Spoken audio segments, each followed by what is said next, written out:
ये एक पिता है, फिरोजाबाद का एक पिता। ऐसा पिता जिसके मुंह से आप उसकी बेटी की मौत का राज जानकर हैरान रह जाएंगे। जी हाँ, फिरोजाबाद की ये वही घटना के बारे में बताएगा जिसके लिए 2 दिन पहले पूरे देश की सिंपैथी इस पिता के साथ थी।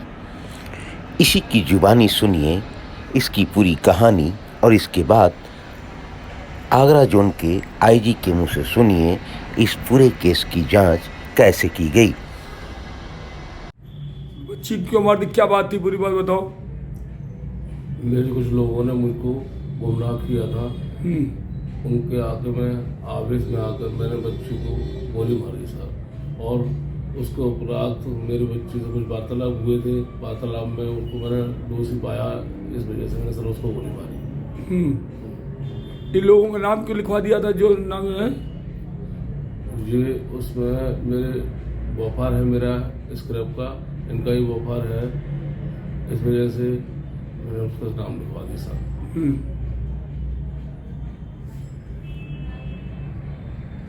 द्वारा भी घटनास्थल का निरीक्षण किया गया था और प्रारंभिक छानबीन में कुछ तथ्य ऐसे प्रकाश में आ रहे थे कि जो स्टेटमेंट्स थे उन स्टेटमेंट्स में काफ़ी विरोधाभास था। लेकिन हमारे सामने चुनौती ये थी कि जनपद की कानूनी व्यवस्था को भी अक्षुण्ण रखना था और चूंकि मृतका का जो पार्थिव शरीर था उसका पंचायतनामा होने के बाद पोस्टमार्टम की कार्रवाई चल रही थी, तो पोस्टमार्टम की कार्रवाई के उपरांत जब उसकी रिपोर्ट आई, फिर पार्थिव शरीर का विधिवत तरीके से अंतिम संस्कार हुआ।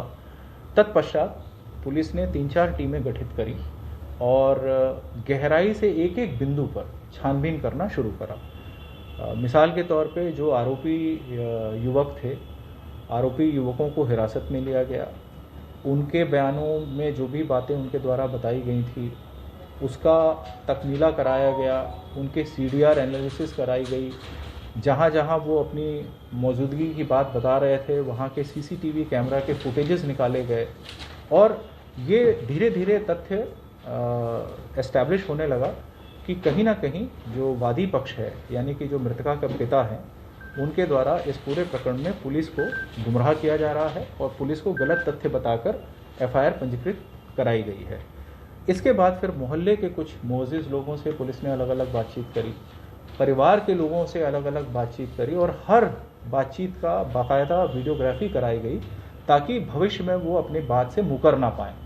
तो जब इस तरह की सस्टेन्ड इंटरोगेशन पुलिस ने करी है SP फिरोजाबाद के नेतृत्व में, तो अंततोगत्वा ये तथ्य एस्टैब्लिश हो गया कि कहीं ना कहीं ये घटना जो है वो परिवार के लोगों के द्वारा ही कारित की गई है।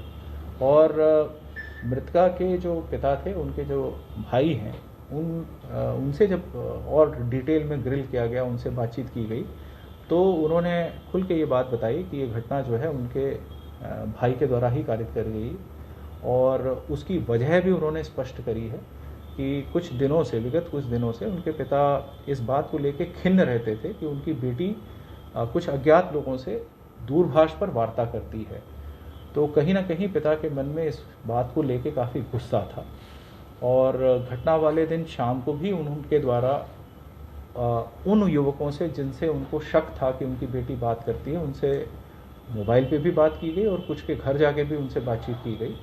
और जब वो कन्विंस हो गए कि ज़रूर उनकी बेटी की बात किसी व्यक्ति से होती है, तो घर आने के उपरांत उन्होंने अपनी बेटी से सीधे लफ्ज़ों में ये बातचीत करी कि क्या तुम्हारी किसी से बात होती है।